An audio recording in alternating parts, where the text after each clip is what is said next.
All right. Well, I think we can start. Oh, Marcus, hi. You are here. We're here. Hey, y'all. Yeah, I'm here. Good morning. Good morning.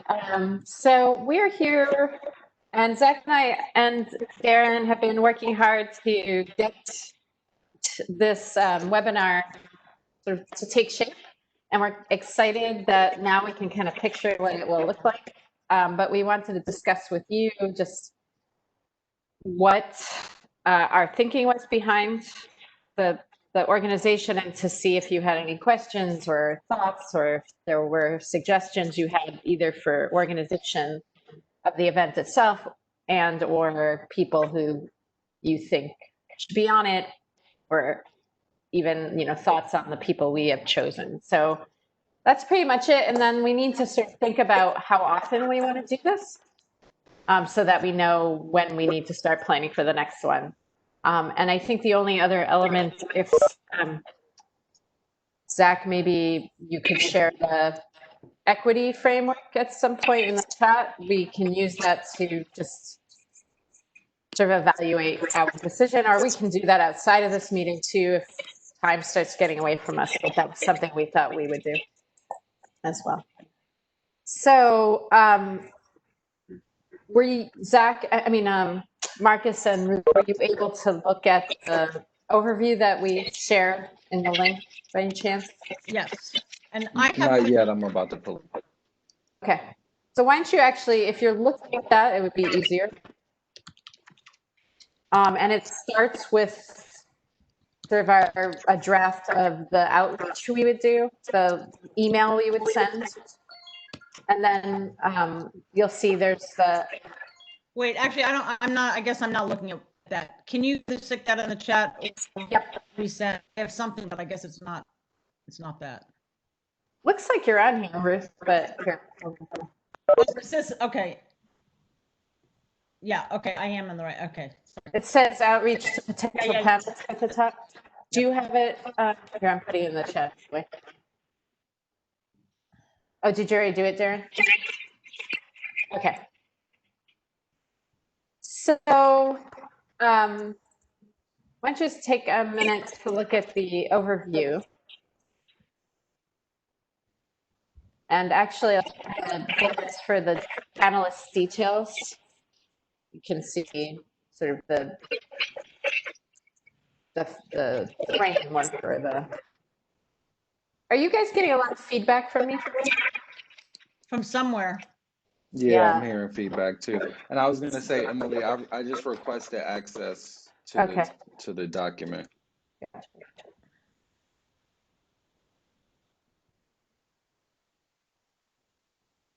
Can I still add in a proposed person?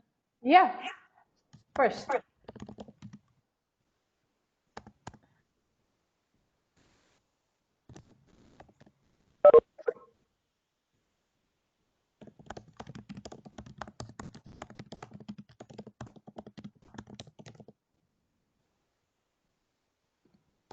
I'm not sure if I'm this document, but I also requested if I am.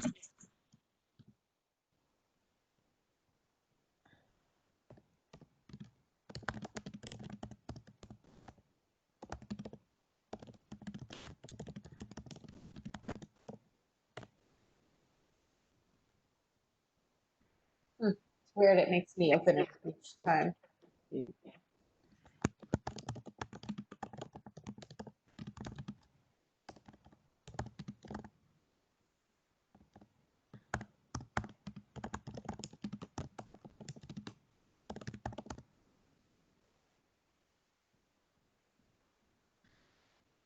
Right.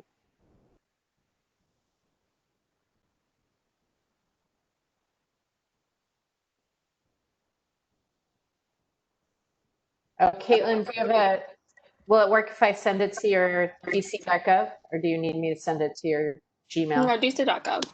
Okay. Thank you, sorry. No worries. Okay, I think everybody has it now. So basically, it's going to be an hour and a half.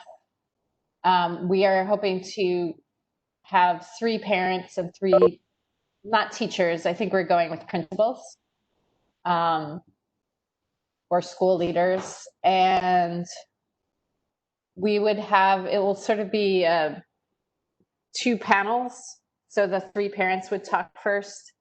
And the idea is that they'll talk about either proactive strategies that they have used to create stronger parent school partnerships or communication, and or challenges that they've overcome, and just sharing strategies. So it's not ignoring the fact that we know that there's been a lot of challenges, but we wanted to also try to keep this productive, you know, and the conversation focused on strategies that have worked. So that was the thinking there. And then we just liked the dynamic of having both the parent perspective and the principal perspective. And one thing we consider was having like pairs, like a parent and a principal from the same school talking about it from their perspective. But in what we've settled on, but we want to talk with, you know, if you have other ideas about this, you know, we want to hear them. What we settled on was we thought it would be better to have more schools represented, first of all. So this would mean we have 6 schools represented rather than just 3. We had pairs, right? And then also just that we thought the parents and the principals would be able to speak more freely if they didn't have sort of their counterpart there. So it's, you know, yep. Who's talking? So that was the thinking behind that. And then, let's see. We're thinking, you know, 30 minutes. Well, we'll do an introduction, you know, talk about our 3 offices, why we're doing this. And then 30 minutes for each panel with a moderator. And we really just have like 2 or 3 questions for each panel, and then leave maybe 15, 20 minutes for open questions from where participants would share questions and the moderator would choose some. And that's pretty much it. So keeping it pretty simple. Zach and I will reach out to the folks that we think would make the most sense. And that's something we would like your help thinking about. Like, it's been really hard trying to think, you know, who should be on the panel, because one of the issues that has come up is just, you know, we know that you can't really have representation with just 3 parents or 3 principals, but you do want to have, you know, like 3 wards represented. I would like to have a, you know, a principal and maybe a parent from a dual language school. We definitely want to have at least 1 parent and principal from east of the river. So those are things we're thinking about. Anything else, Zach, that you should mention before just opening it up to discussion? I would just say that we've contemplated also the pairing of parent and school leader. Like, should they be from the same school? Should they not? What are the pros and cons of each approach, as well as the size of the panel itself, as Emily was mentioning. As it relates to the equity framework, I don't think that will necessarily need to inform the panel per se. I imagine, although I do think we need to make sure that the panel is representative of like DC parents and school leaders. But I think as we start tackling the questions that we want them to discuss, maybe that first focus of our framework around improving outcomes from at-risk students could be an interesting connection. In particular, students with disabilities, that I know is a focus for our sister offices, for OSSI, and could just be a great line of questioning there. So I think for now, though, we're just trying to get a hold of how many people should be on the panel, what is the right mix throughout the city, and how do we best reach out to them and confirm them as soon as possible. Darren, did you want to add anything? Or? No, I think that reflects what the discussions are. So, Can I ask a question? yeah, please. So, well, I guess, so what about the two things? I like the list. So I the list of topics, the list of, I mean, everything I like. One question is, schools are coming back. Some small schools are coming back. Should that be any part of the focus? And what about the outdoor stuff? Insofar as that exists. So those are the two things I wanted to put out there. And Yeah. I say my reason for this is, I just put it onto the document, is that Horace Mann Elementary, which believe me, in so many ways is not representative even of, they are one of the groups that is bringing people back early, apparently with everybody's sign on. The principal is for it. The teacher who's doing it is from Empower Ed. It's an early education thing. I think it's a pre-K. I don't know. The guy running it is early childhood. Yeah, Colin. I know. Colin, yeah. So potentially, it's a really good example of sort of the thoughtful way, the buy-in way that you'd want to bring in one of the key groups, that being the youngest. So I would say that's for maybe the next webinar, and especially since they're not up and running quite yet, and next month they'll actually have had a month. But one thought that we had was to focus on outdoor partnerships, but that could include hubs as well for the next one.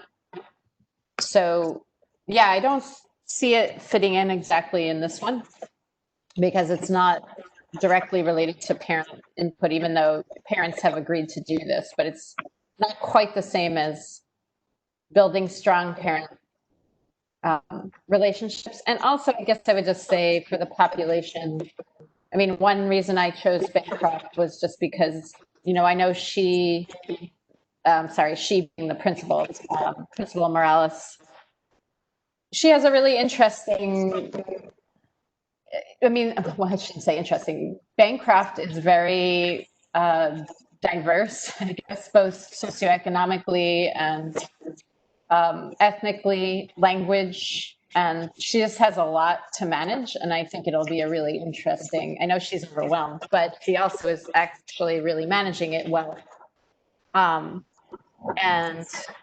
But she's having to manage like all the issues, like the angry white pre-K parents who aren't getting what they expected, and you know, the families who are undocumented who just need basic everything, and everybody in between. You know, like, so I guess we're focused more on the parent piece, like how are you managing all that? Yeah.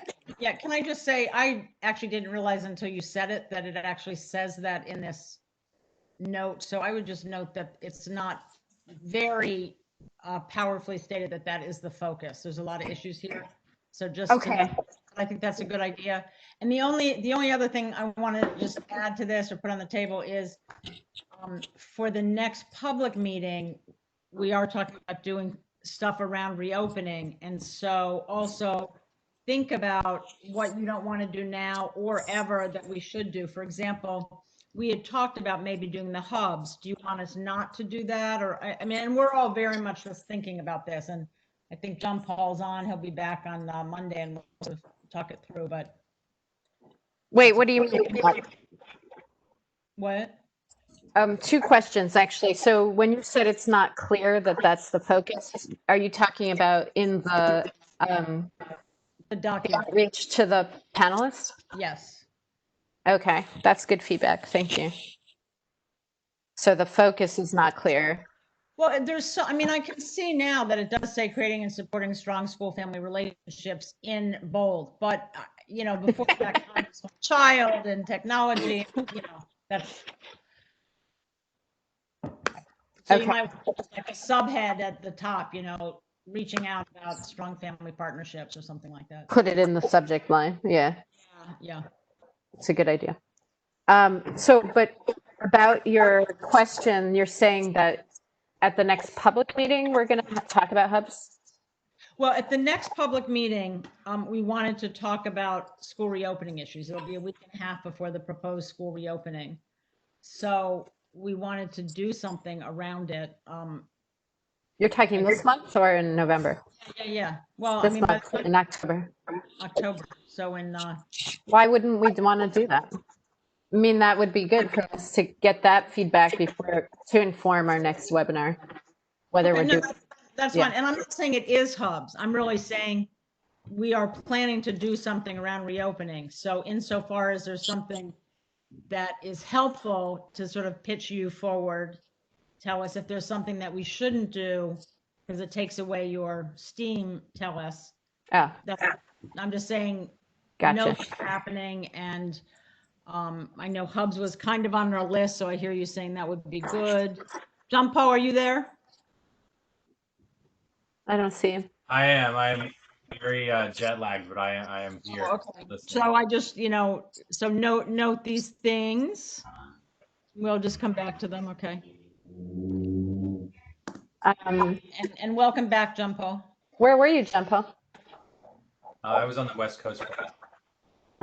Welcome back. You flew, you brave soul. Yeah. Welcome back. I officiated a wedding, and then unfortunately, a dear friend's father passed away, so I was there with the family for a while. Sorry to hear that. Well, welcome back. Okay. So I guess I'm going to take your, Mark, do you have any questions or thoughts on this? Yeah, no, I was looking at it. I thought it was all great. The only comment I had was, I know we were talking about this earlier on in the conversation about kind of establishing whether or not you should have, parents or, and school leaders from the same school.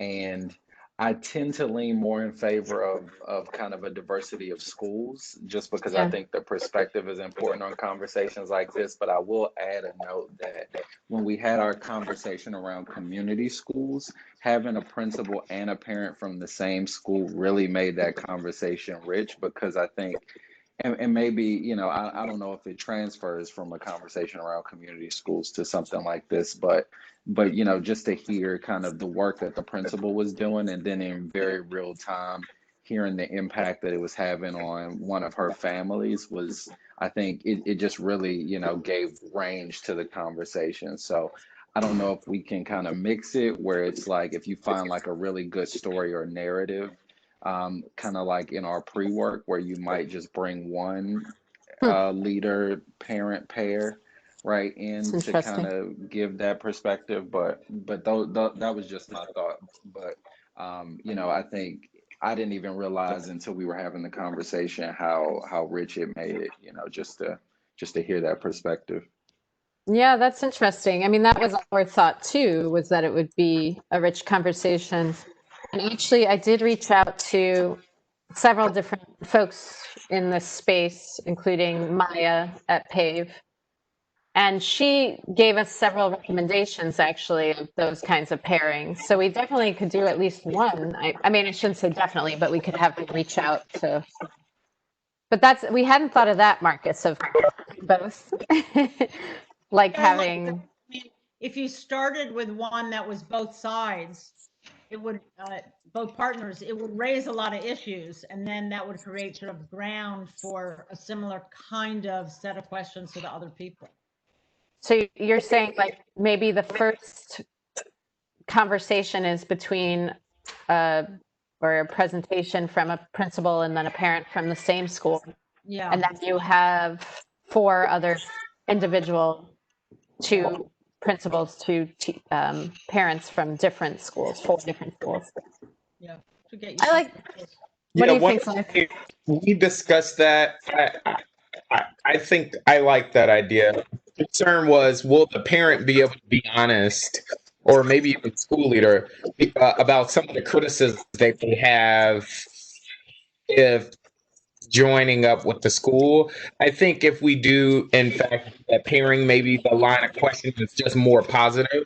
Not that we want people to be negative, but I would hate for a parent to put a school leader on the spot to say what the school isn't doing if we do in fact invite them together. Yeah, Yeah, I think it would have to be prepared. I mean, it would have to be something that they're like, yeah, we kind of teamed on this, or we feel Yeah. like we are, and that is an example we want to show. Like, this is possible, and this is what it looks like. Totally. Yeah, I was gonna say, I know you guys emphasized really heavily at the top of the conversation, really about like making this more about best practices. And so, I thought, having that spectrum on the best practices side, probably more than like this is what I'm hating about my experience side, made that pairing valuable. I could see how it could like get complicated on the other end of that. No, I think it's a good idea. And this may just be repeating, but if it's repeating, I'm just emphasizing, I guess, that insofar as, there can be some pre-briefing of the teams, you can really understand what the issues are, prepare both of them to raise them in a way that's, both honest and respectful, and have respectful conversation on it. And I think that would be terrific, but that would really require doing some pre-talk.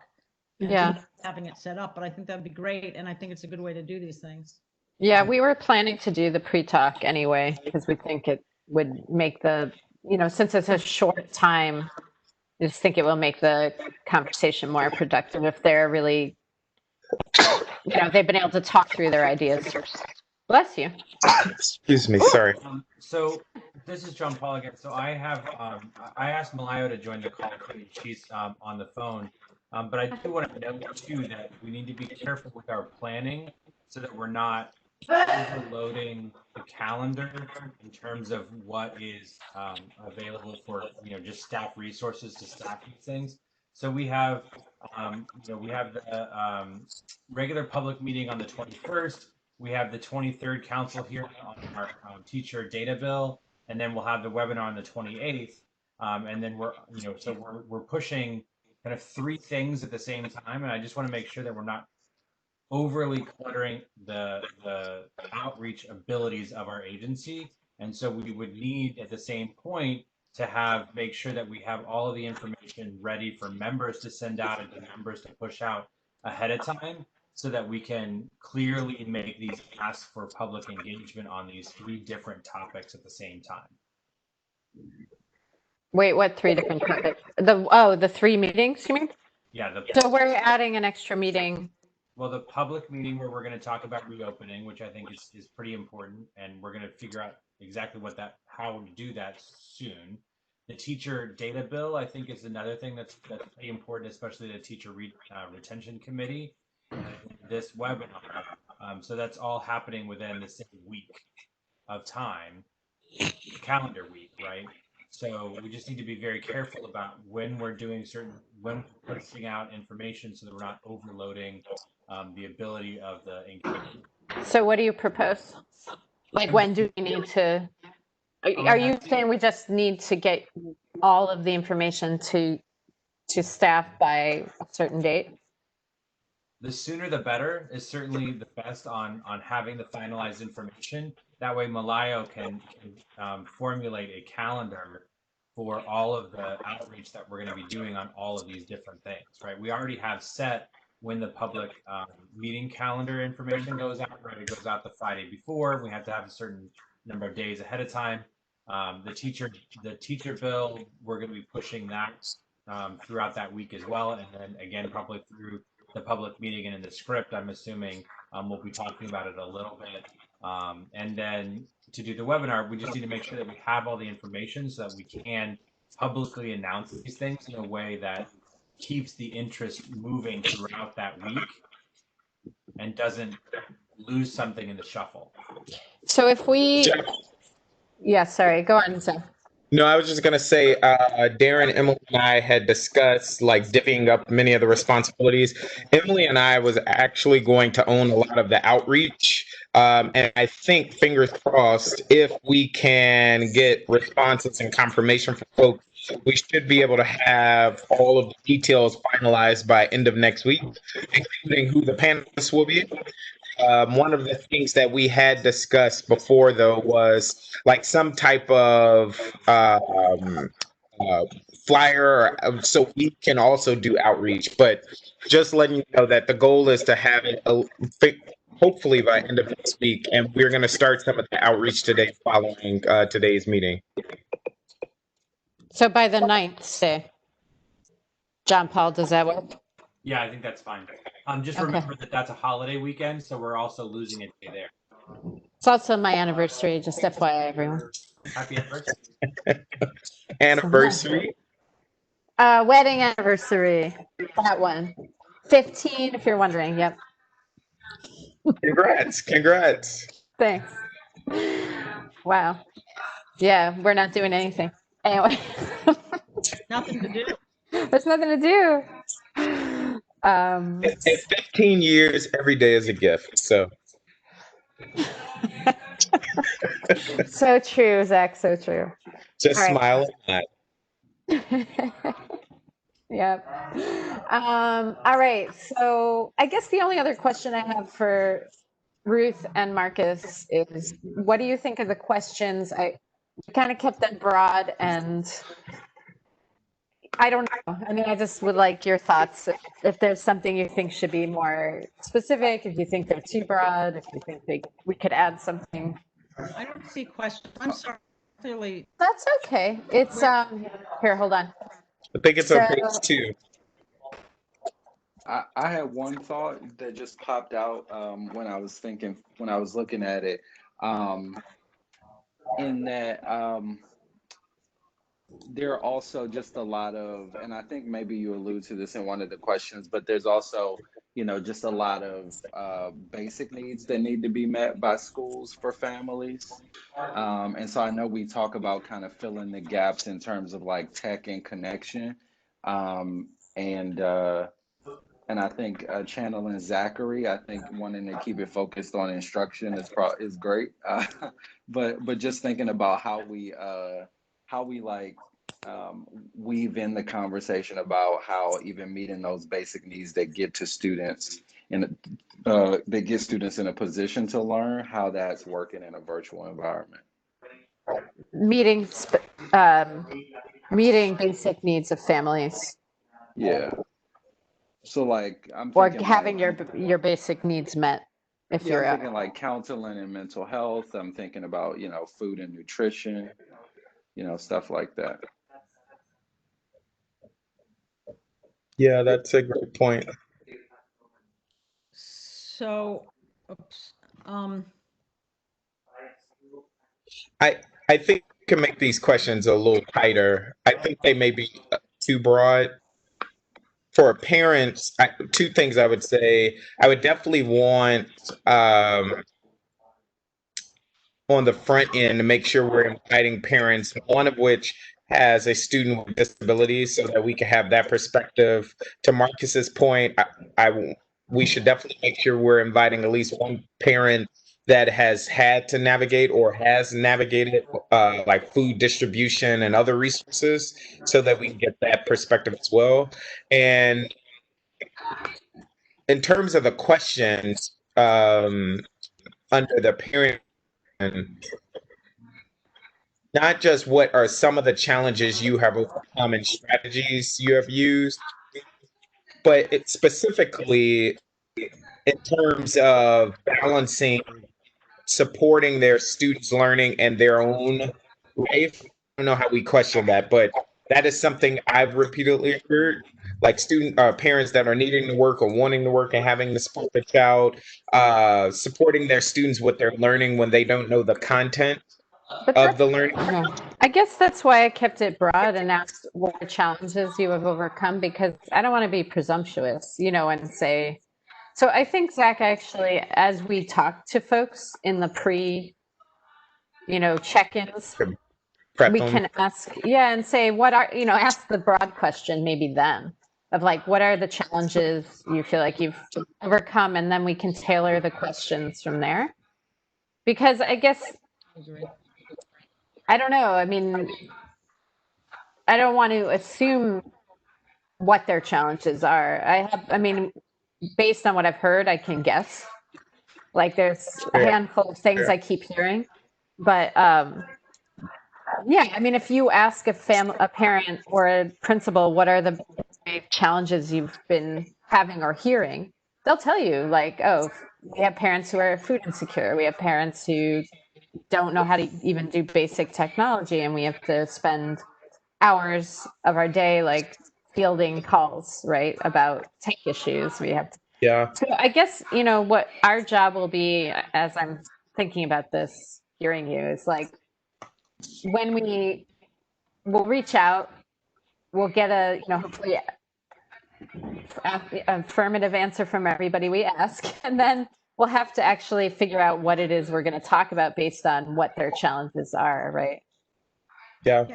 And I would even say you could open it by saying, we know citywide, here's a bunch of things that we've heard, and you can list 10 or 12 or however number of all those different kinds of things and say, we have a panel today who we've talked to, and we know that the things that they have specifically dealt with successfully are X, Y, and Z, and those are going to be our main focuses today. And in future ones, we expect to do other issues so that you don't trivialize all the other things, but also give yourself a focus.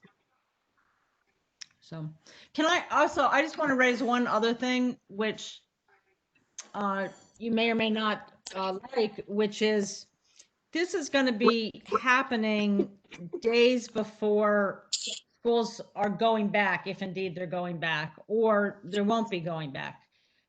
So questions that are like, what about what you're doing should people take into going back to school?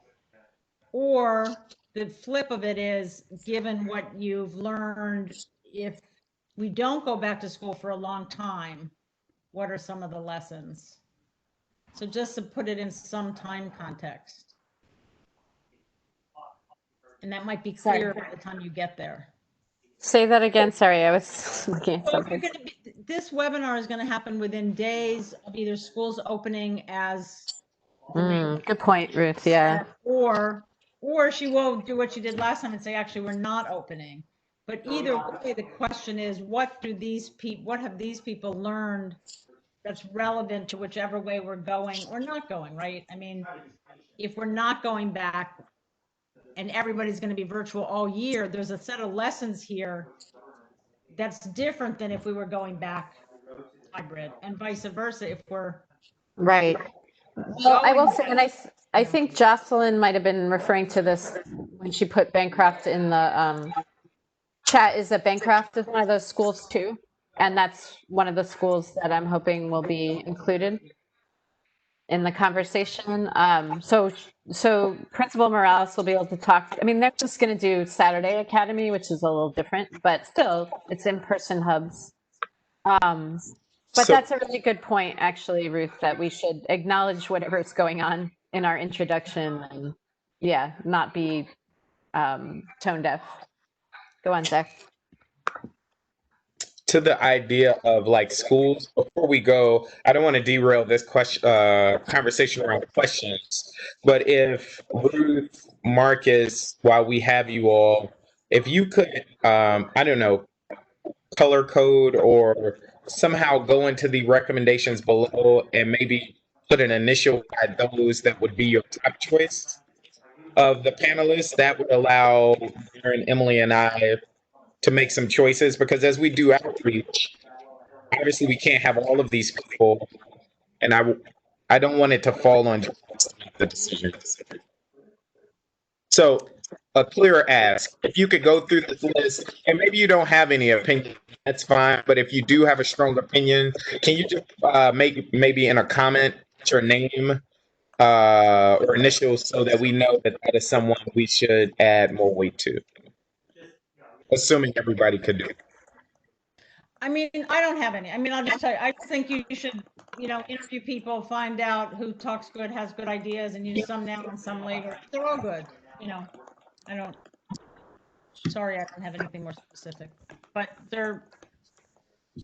So then I guess the question then I would ask is, are you all okay with Darren, Emily, and I making an executive decision around who will be on the ultimate webinar? Yeah. Right. Could I ask And, a I, quick and I'm question? Yeah. I don't want to cut anybody off. Go ahead, Darren. Emily, Zachary, I don't know if you're going to bring up the goals on the bottom of page 5 of the webinar planning, but I feel like those are how the question, like how we frame the questions and what we circle back to is what we want to get out of the webinars. Mm-hmm.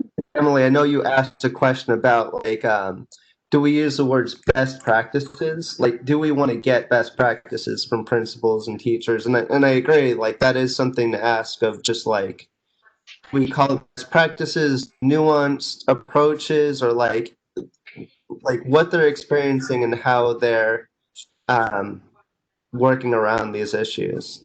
But Yeah. Go ahead, would sorry. be maybe consensus or like maybe looking at the goals and objectives and then basing it off of that. And then the other quick thought was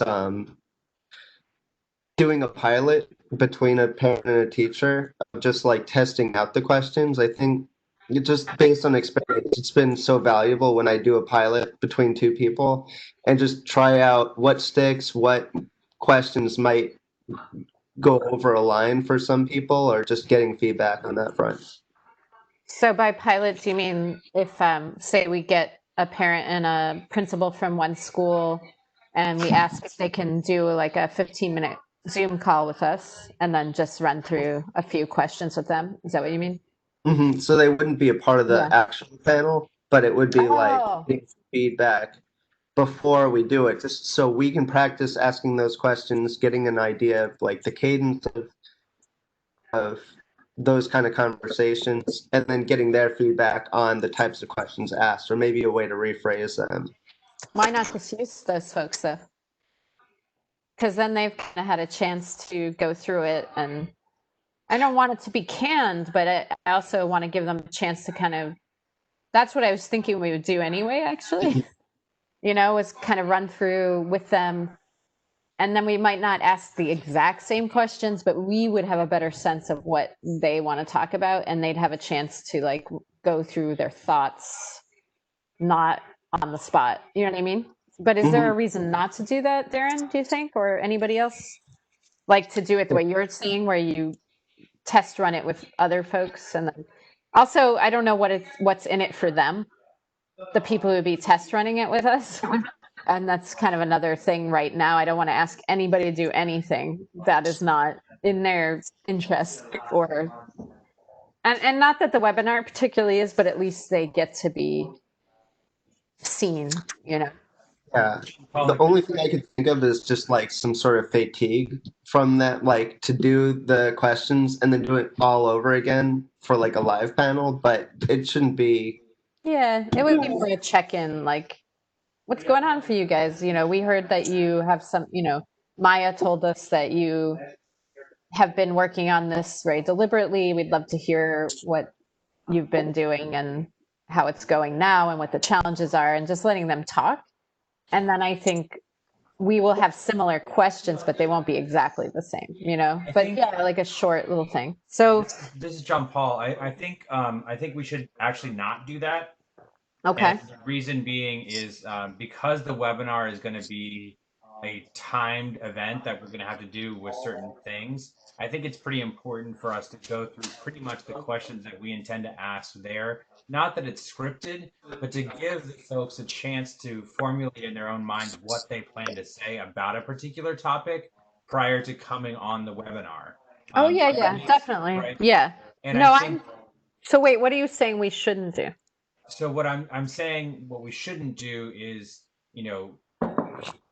we may change a couple words in the questions that we ask, but I think having the list of questions ahead of time and saying these are the things that we're going to talk about, and we thought, you might be, principal, you might be interested in starting this conversation, and parent, you might be interested in starting this conversation, but we really want this to be a dialogue between the two of you. What worked from each side, what didn't work, how you're adjusting, all those types of things. 100%. Yeah, I'm sorry, I wasn't being clear. I guess what I meant was we could do what Darren was suggesting of like trying out or just getting a sense from the partners or the individuals what the actual challenges are, and then we can come up with questions, and then we can send it to them ahead of time. Does that make sense? So they would get the questions ahead of time, but I think they could be tailored sort of to what we're hearing Yep. they want to talk about. Absolutely. Okay, cool. So I think, Ruth, are you talking to us? Sorry. So initially, in other words, it's a wide open conversation to just understand really what's going on. And then following that, there's an effort on the part of us to sort of come up with specific questions. Yeah, Right? yeah. Yeah. All right. I think we're good for this one. Unless there's any other thoughts or questions, I would suggest in the next 10 minutes we just discuss. My question about the webinar series is, do we want to do this monthly? Would that be too much? This is directed at John Paul, I guess. Should we do it bi-monthly? Would that make more sense for planning? Because if we did it monthly, that would mean figuring out sort of now what we want to do for the second one and having to start plan it mid-October. Whereas if we did it bi-monthly, we could start planning for the next one when this one's over, which feels a little more reasonable to me, but just wanted to put it out there. Let me get with Malayo after this call and figure out what would work best. I actually really like the idea of doing it monthly, because then it's a regular thing. It's a thing that people can start looking forward to each month. I think that's also a pretty heavy lift. Yeah, I right, agree. to do this monthly. So let me see Okay. what the balance is, and once we get into a real swing of this, it's going to be easier on the logistics side, but it is still a pretty big lift, and it's going to require a lot of inventive thought to not have repetitive type things going on. So we need to figure out sort of what, and I don't know if this is the right words, and I apologize for my jet lag brain, but I'm thinking of like a sort of story arc for these, right? Yeah. Not necessarily leading to something, but a path that you can follow. That there's a reason why 1 month follows another, and I think that would be something too that would be very interesting and very helpful for the staff to understand from the board's perspective. Now, that being said, I think it's also important to note that in 4 weeks we're gonna have the names potentially of some of the new colleagues who will be joining in January. And so I think it would be important too to recognize that we can't plan too far ahead and we need to bring them into some conversations. And that's one of the things too that we can talk about during the orientation process as well with them, of like, this is one of the things we're sort of kicking off. We want you to be involved in the process. So it's something that we can think about in a much more long-term type of thing. But Yeah. again, we need to figure out the logistics.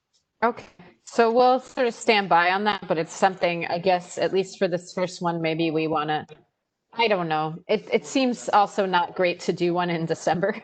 Like if we're going to take a month off, probably December would be the month to take off. But I mean, I think there's a lot of things that we could do, right, though, in December. Like, we could talk about, there's a lot of things that we could say or do about, the end of second term, what it means for students, how are you using your holiday, break to continue education. There's things. yeah, it's not that so much as the logistics of the break, right? Like if we're doing the last Wednesday of every month, that wouldn't work for December, and it's half a month, and so we'd have to plan. We'd have less time to plan. Yeah, but we could also do something that's sort of like a highlight of the state board's work over the year, right? Yeah. And take out clips from public meetings for the past 12 months and say, remember when we did X, Y, and Z, and like I think that would be something useful as well. Yeah, I would think yes, pause-ish, but I think if you guys can start thinking about other topic ideas and maybe put those in a box somewhere that we can kind of look at and sort of. I mean, so what we were thinking for the next one, and it would make sense for November, is hub, like talk about hubs and outside partnerships. So that could be connected and community schools, and it would also be like partnering with DPR and other organizations that are working with schools to help make the hubs possible and not depressing. I've seen some depressing hubs. I just want to tell you. I would just throw this out there and something food for thought is like, how do we bring in other bodies or agencies? I think to John Paul's point, especially if we're going to do this on a monthly basis, it could be really powerful. We're going to unearth trends. These are really powerful stories. And I can imagine it would be really helpful for other voices to be part of this conversation. So I'm not even sure what that could look like. Maybe it's having OSCE as part of this. Maybe it's inviting the DME and others Our at different sister points. organizations, our sister offices too. Our sister offices. Maybe it's asking them for lines of questions that they would like us to pose, because essentially we're doing outreach that I would imagine many of them are interested in. So I want to say, just kind of piggybacking on that, Zach, that one of the benefits of this, I think already has just, I have reached out to these parent organizations, and they're really excited about it, including DCPS, Office of Parent Engagement. And I've, some of them I already have relationships with them, but others not at all. And so I think this is a really positive sort of piece of this project, is that it will be a reason for us to engage proactively and positively with a lot of different organizations, offices, and agencies. So I agreed. like that idea too, Zach. So before we wrap up, I guess we're leaving the question of November hanging a little bit, and we'll just check back in with you, John Paul, about that. And one more question that actually Darren reminded me of is we want to have some form of assessment at the end of this for ourselves. So we're going to have like a really short survey for participants to complete. And Darren, do you want to say a little bit? You've been working on some questions, so do you want to share some of the questions you were thinking about? Sure. I could actually post. I did like a draft version of it. And you differentiated, like, if people can put whether they are a parent or a principal or a teacher, like what their role is, right? And it will lead to different questions. Is that true? So the main goal is to keep it as short as possible, and just I think you mentioned just having like an exit ticket to see who is showing up to these, and maybe what they want to, how they're going to use this information, and what they want to get out of the next webinar. And so I ask questions like, are you a parent? Are you an educator? Are you both? Are you neither? And depending on their answer, then it's sort of like a logic survey where if it's just a parent, it asks them, what grades are your children in? And then like a quick, what do you want to get out of this, and how are you going to use this, and who do you share this with, and how did you find out about this? Just quick little like click a radio button and we get that information.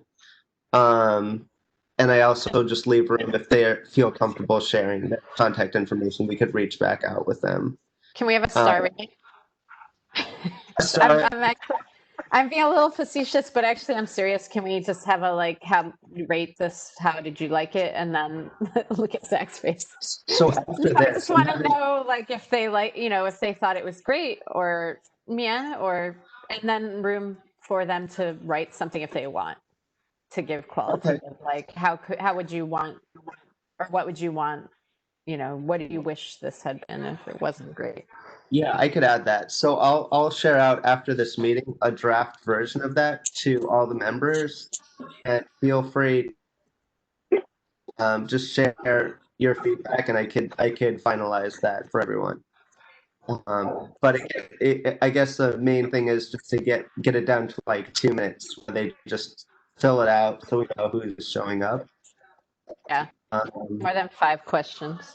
And also to John Paul's point of just like everything coming up, I put together a draft project manager.